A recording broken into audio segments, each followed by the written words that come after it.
Hello and welcome to the Ocean Impact Podcast. I'm your host, Tim Silverwood. This is an exciting day for Ocean Impact Organisation because today we launch the Ocean Impact Pitchfest 2020. This is the moment we've all been waiting for.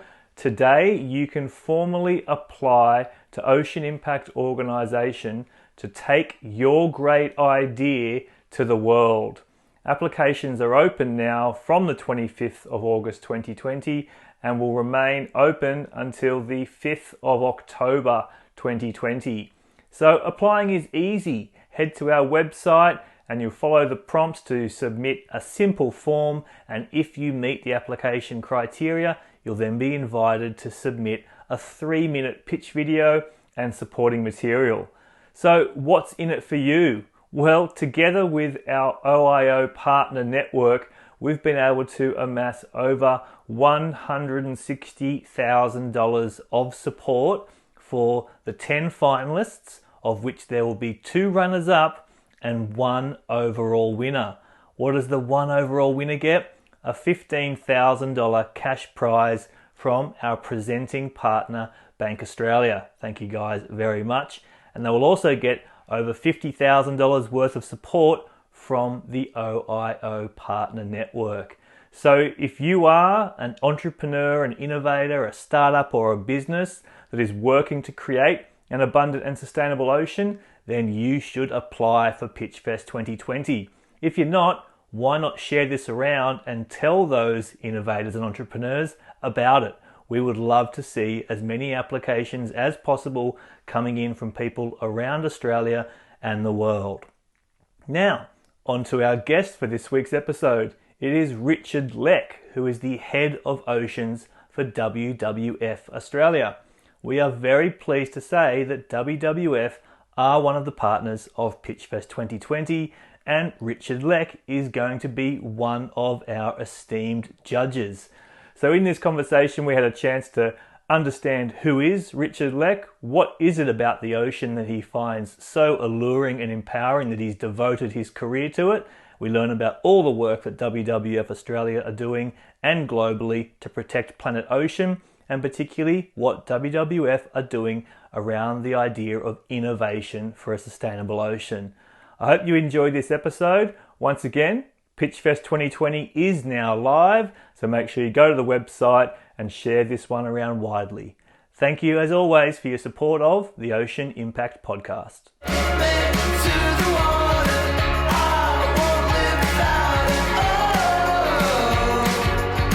Can't take the ocean out of me.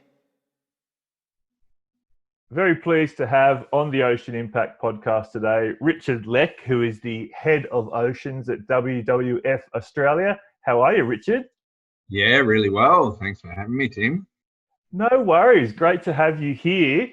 I thought we've got a lot to talk about today with your incredible work with WWF and helping Planet Ocean, but why don't we go right to the beginning and let's get a little bit of a taste of who is Richard Leck and how have you developed a relationship with the ocean? Gosh, well, I'm a little bit of a panda fossil these days. I've been in WWF around 20 years or so. So going right back, I guess my love of the oceans, I grew up on the coast in Sydney and studied and did all that kind of stuff, and then felt I needed to get away overseas, and of all places ended up in Egypt on the Red Sea. And lived in Egypt for about a year or so, and was lucky enough to start up my own sort of dive charter business. At that point, I had my dive instructor ticket.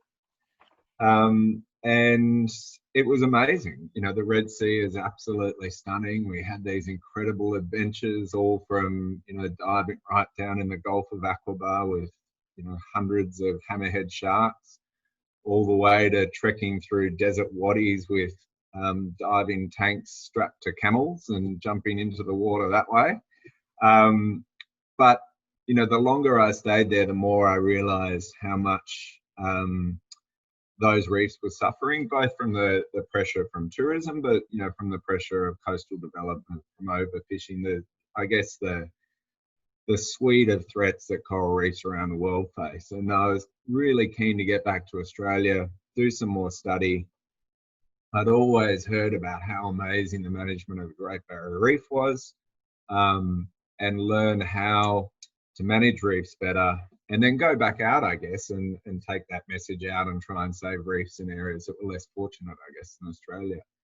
And it was a real eye-opener for me when I came back to Australia. I ended up working out of Sundays and Port Douglas, that actually we had the same issues here in Australia. We were having the same degradation to the Great Barrier Reef that was happening in other reefs all around the world. And it made me realize that we really needed to focus at home, or I needed to focus at home first. And, I guess the rest is history. I got a job with WWF working on our Great Barrier Reef campaign in the early 2000s. And since then, I've always stayed around in the ocean space.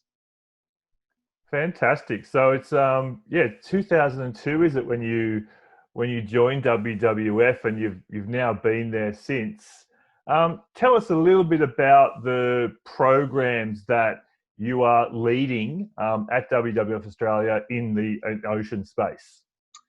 So we've got a number of priority areas or regions that we focus on. Obviously, the Great Barrier Reef is one of those, and an area that WWF has been engaged in, as you say, for almost 2 decades now. We've had a focus on the reef around creating new protected areas, which we were successful on in the early 2000s. A focus on reducing pollution that comes from the catchment, from poor farming practices, which, there's been a lot of success in that space, a lot of awareness, but still a lot more work that needs to happen. We ran a big national and actually global campaign a few years ago called Fight for the Reef, which focused on the issue of the dumping of dredge spoil from big coastal developments, usually for big port developments, which ended up with that practice being banned, and a whole lot of other initiatives happening as well. And currently, we're really focused on destructive fishing. So we have a program called our Net Free North, which is about removing commercial gill nets from the very northern part of the Great Barrier Reef. That's the area that's home to the largest populations of threatened marine wildlife, turtles, dugongs, and sawfish. And to remove those gill nets is something that I think would really benefit those species. We're also working with traditional owners up there to look at different livelihood or income opportunities for them up on the Cape as well. And then the last thing that we're really focused on, and the area obviously that unfortunately in Australia we've had the least progress, is around climate change. And using the reef as a beacon for why we need to invest in Australia becoming a renewable superpower, has a lot of political currency. It makes a lot of sense to people. And we're hoping, we've been hoping for a long time, but we're hoping that we can have more impact in that space for Australia to actually start taking climate change much more seriously. It really is incredible when you do a bit of a deep dive into WWF and you learn just about the magnitude of the projects that you run. Tell us a little bit about what it's like working for WWF, and maybe a little bit of a history of the organisation from your perspective. Yeah, it is a fascinating organisation to work for, and I feel incredibly fortunate to have worked here as long as I have. Partly because, obviously there are issues that I care, very deeply about, but also because it is a global organisation. You can feel like you have I work for our international program for a number of years, so you feel like you can have different careers while in the same organisation.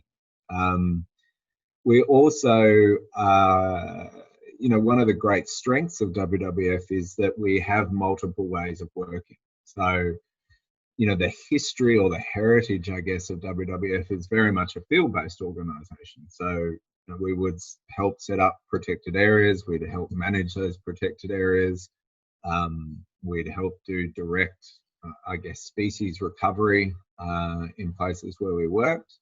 And originally, WWF was set up to focus on, those traditional, what we think about as those icons of wildlife. So, your big cats in Africa, obviously the panda in China. And then as the organisation has evolved, so too as the ways of working. So, still at our core, we are a field-based organisation here in Australia. We run, a bunch of projects, both in the oceans and on land as well.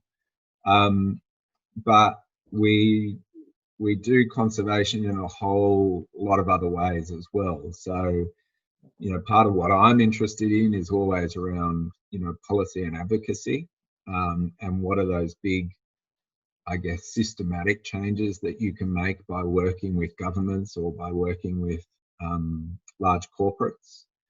But we also do, traditional campaigning where we engage our supporters. WWF has, around 1 million supporters in Australia now to engage people around an issue, and then really use that momentum to try and force change. In plastics in the last sort of, as you know, Tim, in the last couple of years has been a really amazing example of that. But then we do other things where we partner with key businesses to try and transform the way they work. At the moment, we have a partnership with Woolworths focused around seafood. So really looking at the types of seafood that they buy, and doing an analysis of their supply chain and working out which of those products that they're purchasing have sustainability issues around them, or potentially have human rights issues around them, and then working back through those supply chains to source products that are better produced. And then, of course, the other area where WWF is very big is around innovation. And in recent years, the organisation has invested a lot of time and resources into what's that new technology, what's that new way of working that can solve some of these very thorny problems. Because, the organisation, I think next year celebrates its 60th anniversary. But if we'd stayed just as a wildlife organisation, just doing that on-ground intervention, we would still be a very small organisation with limited influence.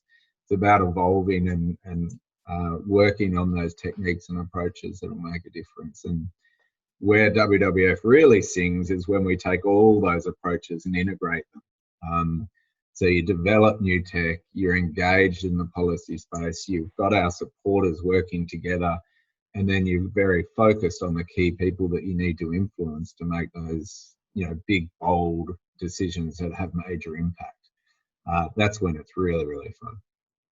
Absolutely. And I think that's really what stands out for me, and I'm sure for many others, when they understand what WWF does and how this approach, coming at it from all angles, seems to be really working. Because am I right, and we could maybe open up a little bit of a conversation about this, but there is still a lot of organisations working on environmental issues who do appear to be still sort of staying in this space of the policy and advocacy and maybe the on-ground action, but haven't gone out to do a lot of that engagement with big business who are embroiled in the problem, haven't gone out to look at innovation and new ways of doing things. Yeah, look, it's true, and I think it is important to have, I guess, more strings to the bow.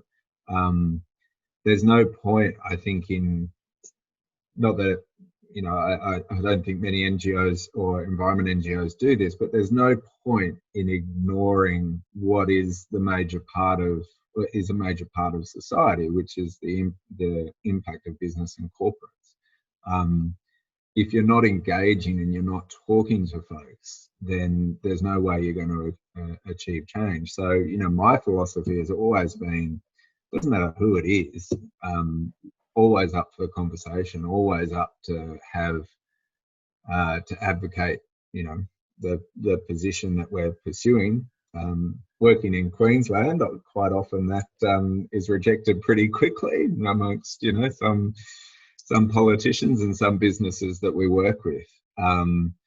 But more often than not, you do find that common ground. And, sometimes the change that you're looking for by working with a particular business is relatively incremental. And it's not the massive breakthrough that you might get by running a national campaign. But that's the kind of work, when you're working with unlikely alliances, is really powerful. And what you find is, if you nurture those relationships, you can then build those things into a much bigger impact. We've got a few examples up here where, we've gone into government with cane farmers and with fishers around particular policy positions or changes to legislation. And that has a huge impact with decision makers that just going in as a conservationist on your own doesn't. And then I think in the innovation space, that is, you're so hand in glove with business in that space as well.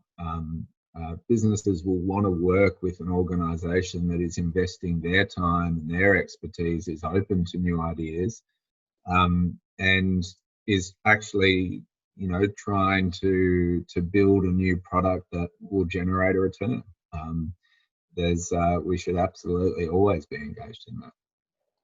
Was there a part of WWF's history where there was a certain leader that came and started to put on this pragmatic lens, or has it been built into the culture of the organisation since its very early days?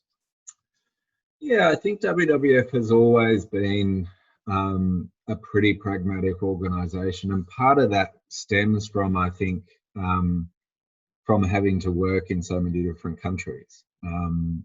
We're in over 100 countries all around the world. So, and, many of those countries, advocacy is not an option, for example. It's very difficult to do advocacy in China, for example. You need to be partnering with business or working on ground, but running public campaigns, that obviously doesn't work. And so I think, WWF's ethos has always been to largely be in the centre space, I guess. And when there's, when we've gone through the process of, making sure that the positions or the goals that we have are very science-based, when we've talked to industry and put our positions forward but perhaps haven't got anywhere, when we've talked to politicians and tried to get a decision to be made but it falls on deaf ears, we do bring a certain amount of power behind us when we do run public advocacy campaigns, but it's not the first thing that we do. The first thing that we do is often work through the inside tracks, I guess, to try and make sensible decisions happen. And we come to the public advocacy space probably a little bit later than some other orgs. How does it work then with these operations in 100 countries? How does Australia then function? Is it its own sort of regulated entity, or does it have a lot of inputs from global? How does WWF run on a global level? Yeah, it's a great question. So most WWFs around the world are separate incorporated organisations. So here in Australia, we have our own board and our CEO, all that kind of stuff. But we're part of, I guess, the overall WWF network. in some, I guess, less developed countries where there isn't the sort of fundraising base to have their own boards, they might be part of the international structure. But mostly WWF operates by embedding itself in the country and having an independent structure from the global network. I guess what is really useful of being part of that global network of conservationists is that when there are issues that there's that cliche of local to global, but when there are issues that really need global attention, this might be, say, an international treaty on plastics, might be the International Whaling Convention, or obviously the UNFCCC, the Climate Change Convention. You can then bring a whole bunch of different national perspectives from all around Australia to feed into our global advocacy. And so we do have a team of folks who work for WWF globally who do that global advocacy piece. And again, it's a power that is fairly unique to WWF to have that sort of national representation going into a global impact. Absolutely. Tell us a little bit then. So this almost 20-year history that you've had at WWF and working on oceans that entire time. So how have you seen attitudes and campaigns change in the context of the ocean since joining WWF? Yeah, I think oceans are often, I guess when I first started, often a little bit forgotten in the conservation world. It's often hard to imagine what's going on beneath the surface of the sea. And so, sometimes I think it feels a little bit niche. The big conservation gains are, in forestry or terrestrial species recovery or cute and furry animals and things. And all those things are very important. But I think the evolution has really gone from the focus on iconic spaces like the Great Barrier Reef. We also run programs in Antarctica, programs up in Asia Pacific in the Coral Triangle, which are really important. But there's been this movement in the last few years where national governments have recognized the importance of oceans, both to their people, both to the species they're trying to protect, but also to their economies as well. And we're starting to see a lot more national level focused around ocean protection, and it being a lot more prominent than it once was. I think in Australia, Australians have such an affinity for the coast. We are coastal people. We take such delight in seeing things like the whale migration every year. I think ocean conservation in Australia has always been something we hold very close to our hearts. But I do see an increasing amount of momentum that's coming forward. I touched on it before. The issue of plastics, it blew me away. I mean, you did some absolutely brilliant work in that space as well. But, so much of the focus around plastic seemed to be organic. It seemed to be that people saw an issue that they could do something about, saw something that they cared deeply about, and saw this impact on it that they just despised, and got active, whether it be in their own home, whether it be joining campaigns, whether it be the way that they shopped. And for NGOs like mine, it was more about harnessing that energy and that momentum into things like national policies around single-use plastics or container deposit schemes. But instead of what we normally have to do of generating a whole bunch of public support, it already was there. And I think it is because oceans play such a, they're so much part of our psyche.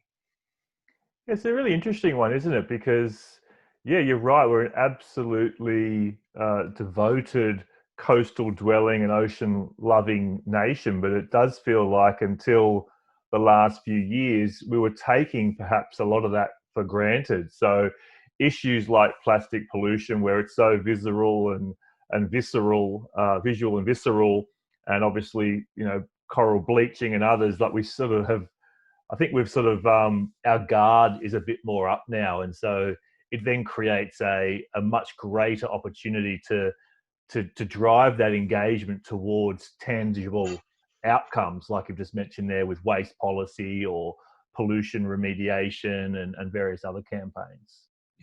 Yeah, absolutely. We obviously have a long way to go. Fisheries are still very much, many parts of the world just seen as a resource to exploit.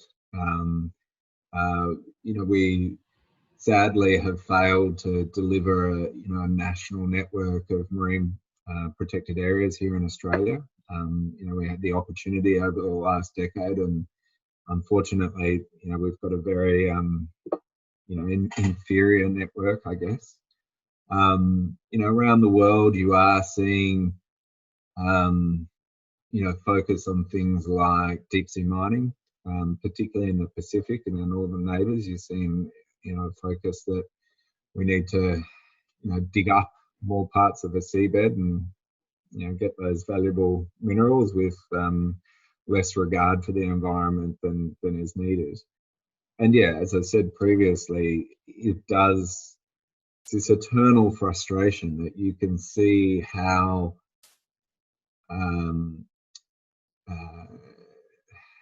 I always say that coral bleaching is like climate change in your face. There's no greater visual impact than actually watching a coral turn white. And being fortunate or unfortunate enough to be in the water a couple of times during a bleaching event, and it's just absolutely heartbreaking.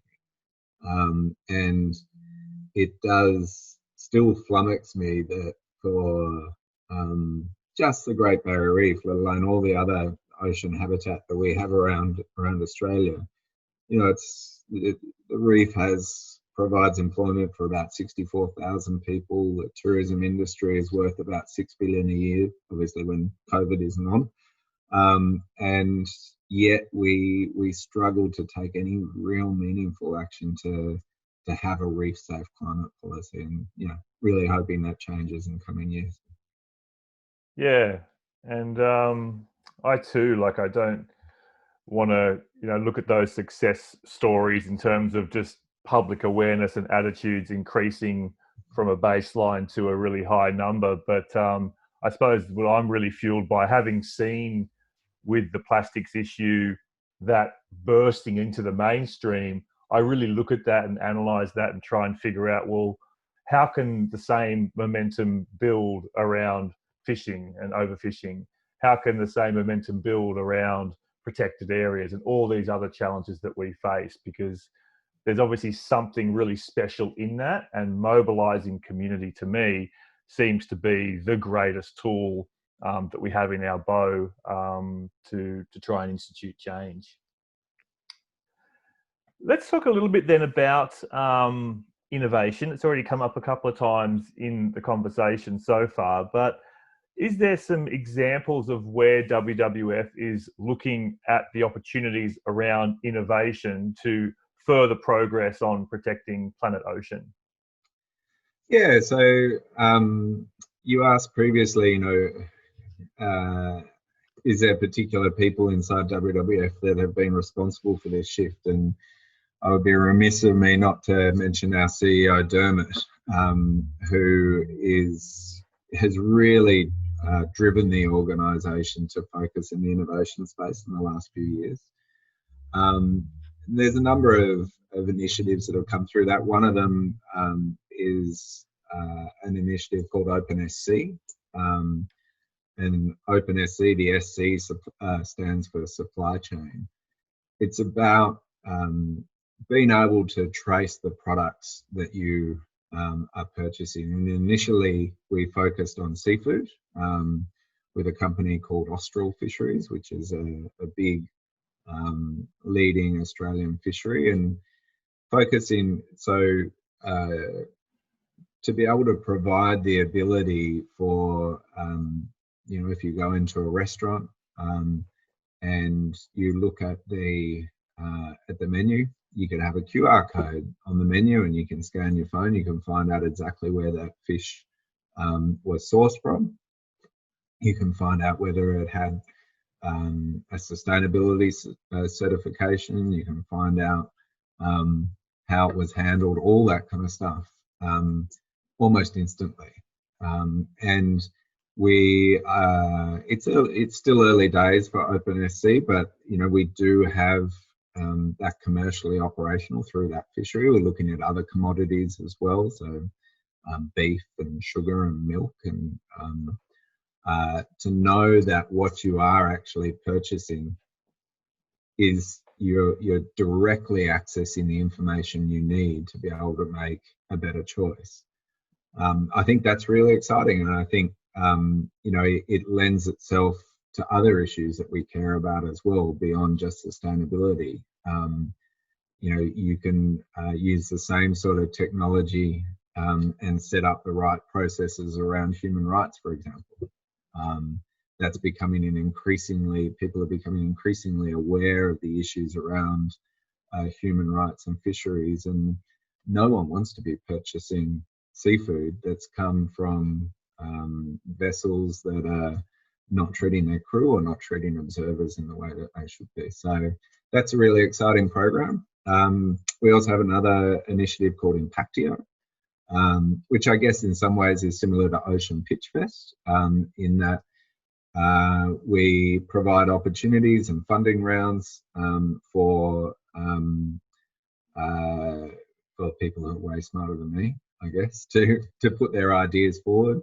We have a bunch of curators who set up, who look at those ideas, and then some limited funding that's available to develop those to the next stage. And yeah, those initiatives have really taken off very well. And what's interesting working for WWF, innovation is just across everything that we do now. So if I'm developing a program, I need to be able to demonstrate that I've thought about the innovation opportunities within there. We have an innovation team that we work with, and yeah, it's a new space for us, but something that's having a really nice impact.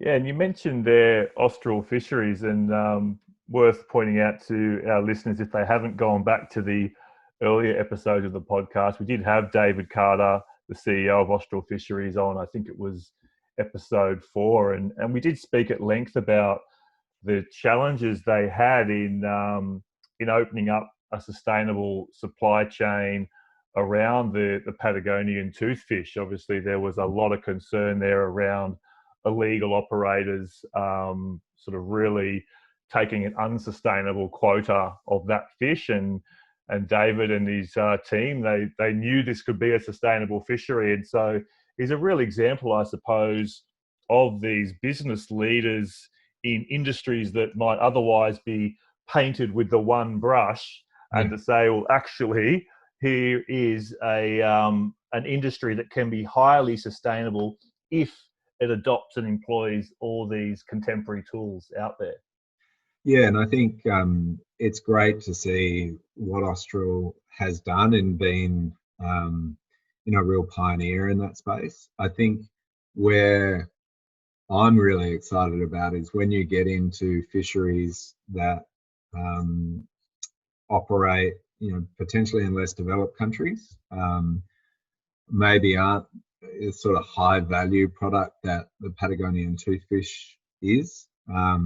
And how you can set up systems where those fisheries that are probably having the biggest impact in terms of sustainability, potentially having impact in terms of issues of human rights, you set up systems to provide that kind of transparency and that, I guess that system of improvement to make sure that they're operating at a level that people, are comfortable with and that they should be operating at. That, I think, is, if you can use the kind of technology that's been developed with Austral and apply it in a in a situation where there's less data, less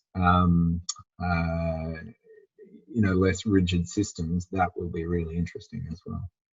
That's so true, because as you've identified there, a high value product like a Patagonian toothfish and a business that has an approach like Austral, that's obviously something he can pioneer and invest in. But I'm just trying to think about the food that has come into my household this week, just how much of that has got any features that would allow me to trace back to its point of origin and all those associated impacts with it. Sure, I shop consciously, and that gives me a degree of peace of mind. But just imagine how much of a game changer it would be if this technology could start to be embedded into a huge range of the products that come into our consumer lives. Yeah, absolutely. And, you look at certification of fisheries, the penetration of the certification of fisheries is still, sits at around 20%. So, that means 80% of fisheries that are out there that are supplying our food and food all around the world aren't certified.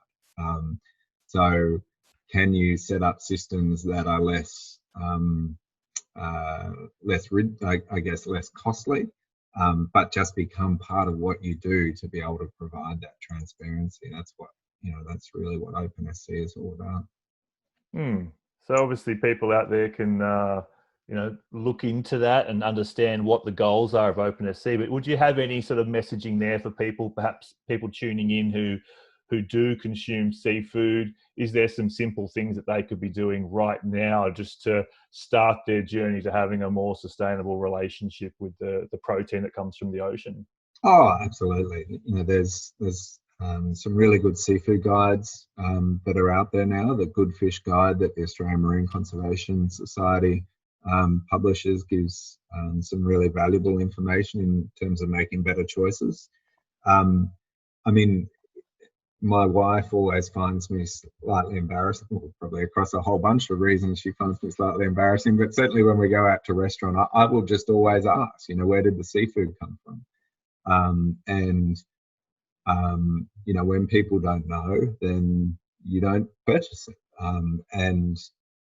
I think the more people ask, and you can use that for all products all meals that you're purchasing out, that's what people respond to. And it's interesting that when you look at Coles and Woolies have a long way to go on a whole bunch of issues, but the transformation in the information that they are providing to us in our daily shop is pretty extraordinary. And it's because people ask questions, and that's the number one thing I think that will change the types of products that we use. Is if we ask where it comes from. If they don't know, don't buy it. And if they do, if they know and they can demonstrate that it's been better produced, that's fantastic. I think there is, in seafood, there's a real issue in Australia around the lack of standards around imports. That goes to issues around simply just the names of seafood can get very confusing. There's different names from different countries, but there's very few standards in terms of how that seafood is produced before it's imported into Australia. And that's an area where I think, I hope we do more work going forwards to give people more confidence that the imported seafood that they buy is produced at a better standard too. Yeah, and another really good podcast that we've recorded, might have been episode 6 or 7, was with Ian Urbina, who wrote a book called The Outlaw Ocean, and it was a 5-year investigative report he did for the New York Times, and really probing into the the curse of the high seas and the lawlessness associated with it. And I think this is really starting to open up a new narrative around just this acceptance we have that, hey, it's protein from the ocean, or it's protein from aquaculture. We're going to consume it blindly, and we need to stop that. And so, sort of back to your point about your wife sort of squirming when you're in the restaurant there asking these probing questions. Something I talk about a lot is that sphere of influence you have around you. So next time you're allowed to go out in a group and you're at a restaurant and you're that one person who asks the waiter or waitress about the provenance of the food, and all your friends might be squirming, but that influence you're having and that acceptance we have as a culture to understand the story behind where stuff comes from is so critically valuable. Yeah, absolutely. And it's so, I think it's still niche, but I think that, as you say, the provenance of food is becoming, such a big issue for so many people. Not just, obviously in Australia being a wealthy country, but I think all around the world, we're seeing that through all our offices. And yeah, it's about how to provide that, how we make sure that people have faith in the systems that are set up.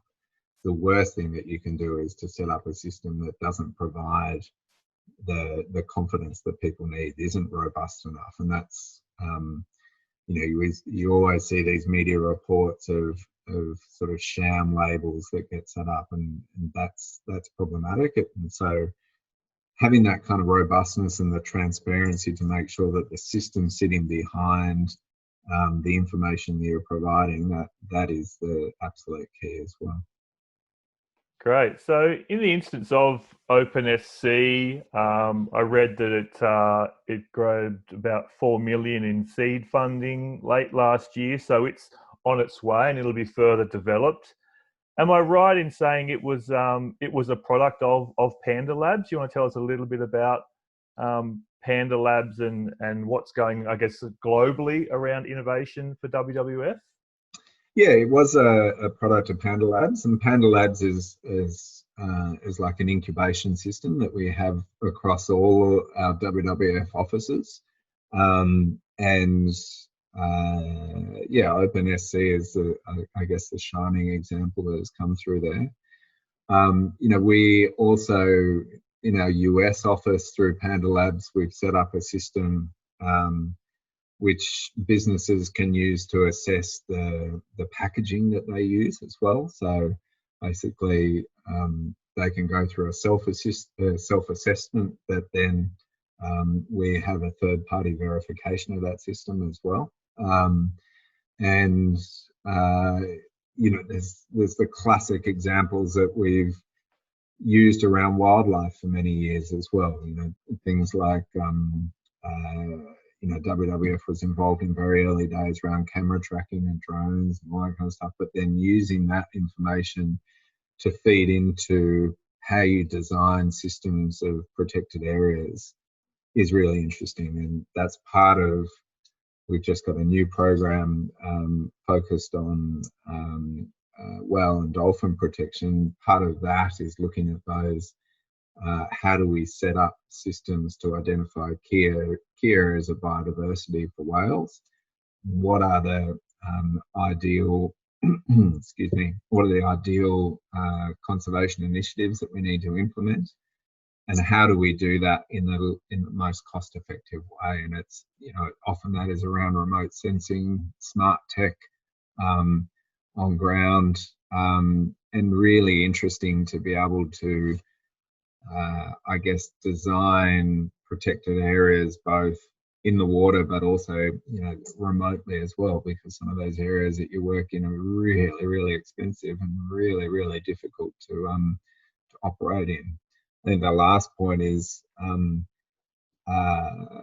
something that you touched on around that issue of the tragedy of the commons of the high seas, where NGOs around the world have really invested in remote satellite technology and detecting fishing fleets fishing where they shouldn't be. A recent example in the last couple of weeks has been a massive Chinese fleet sitting off the Galapagos near Ecuador. I think that sort of work is really important to be able to shine a light on poor practice. Absolutely. And for anyone who's picking up that media alert to then once again start that storytelling process and tracing it right back to the relationship that we have with this concept of just never-ending abundant protein from the ocean with no consequence. Well, when you actually go and look and peek under the hood and realize the stories behind this stuff, most people actually don't like the story that they're learning. Yeah. So you mentioned before our Ocean Impact Pitchfest, which at the time of this podcast going out will be a live event, which we're very excited about and very thankful to have you as a judge of Pitchfest. Give us maybe a little bit of a taste of what you might be looking for. Have you been involved with any sort of competitions in the past that have looked at innovation that can create a positive impact on the ocean?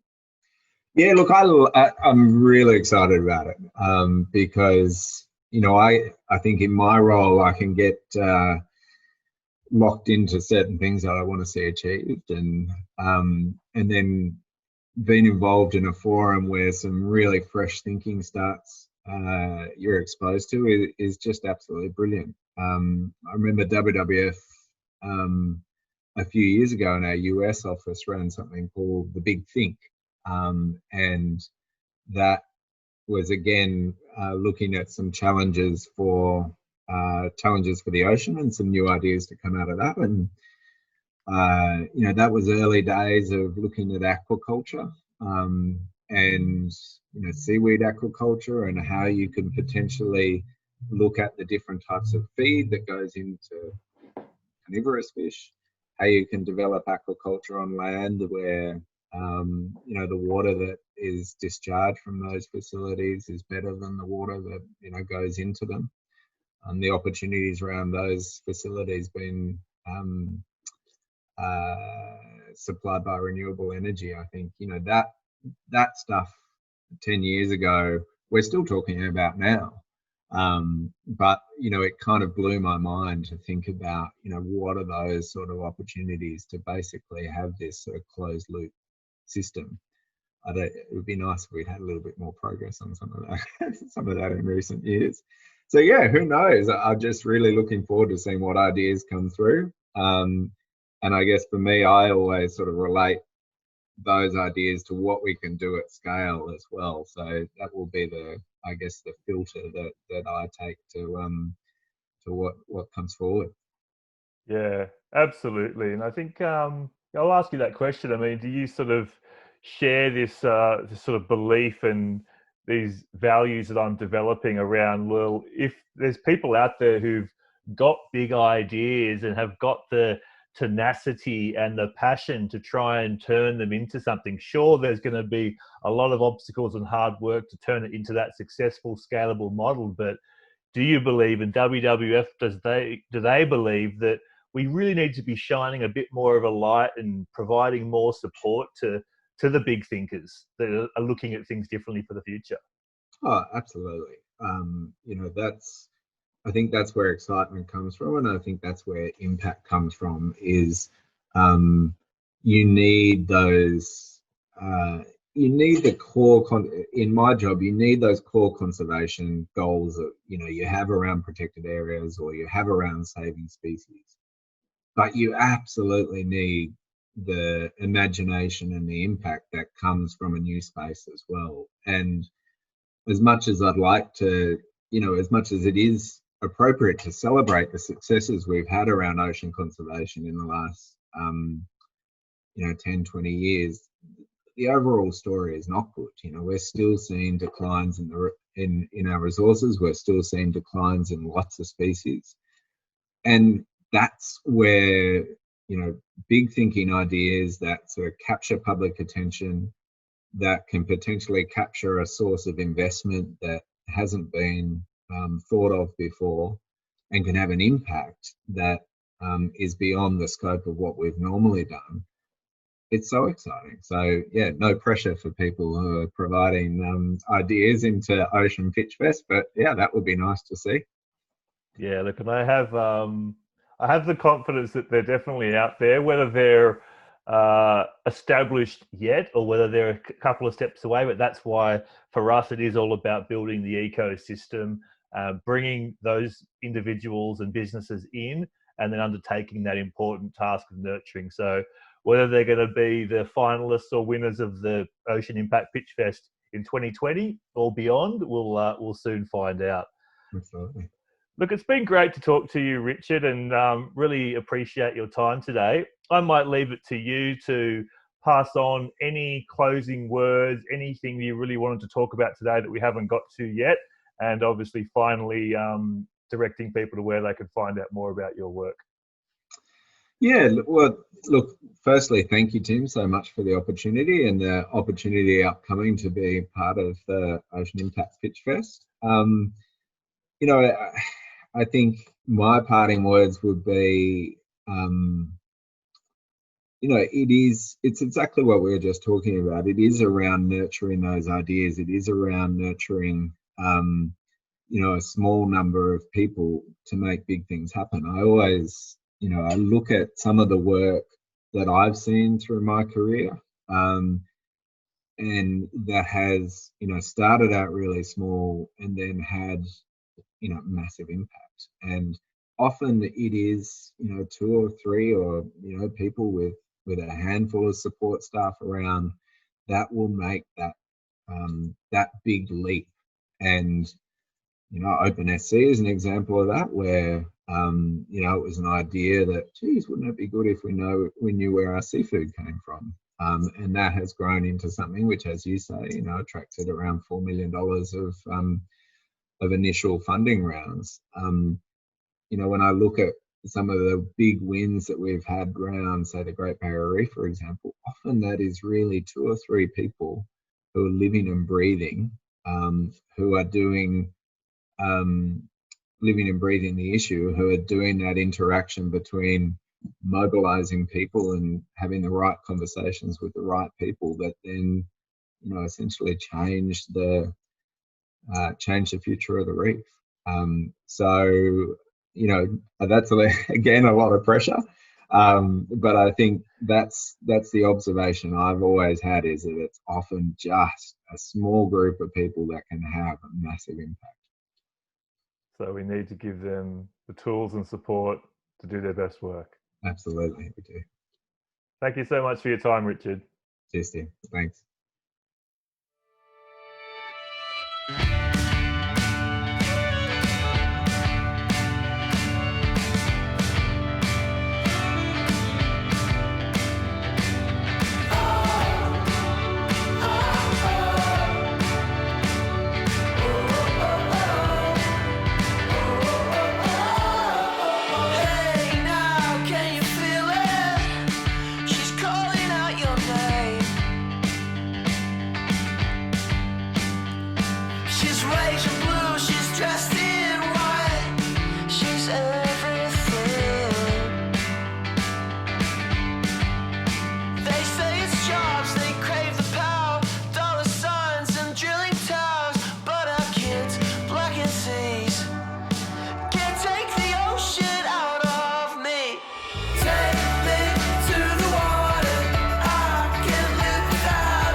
can't take the ocean out of me.